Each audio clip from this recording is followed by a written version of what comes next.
Petugas BPBD Kota Makassar menyemprotkan cairan desinfektan di gedung Balai Kota Makassar. Penyemprotan juga dilakukan di ruang kepala bidang dan pegawai untuk mencegah penyebaran COVID-19.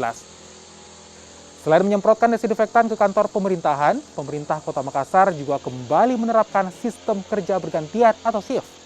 Penggunaan masker dan menjaga jarak juga semakin diperketat.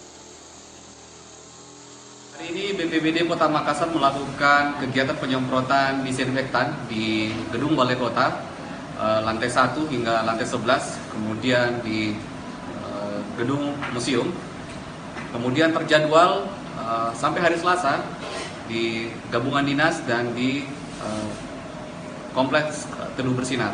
Hal ini dilakukan untuk mencegah penyebaran virus COVID-19, di mana pada hari ini data terus meningkat. Sehingga ini upaya kami agar gedung-gedung kantor pelayanan lingkup pemerintah Kota Makassar bisa terbebas dari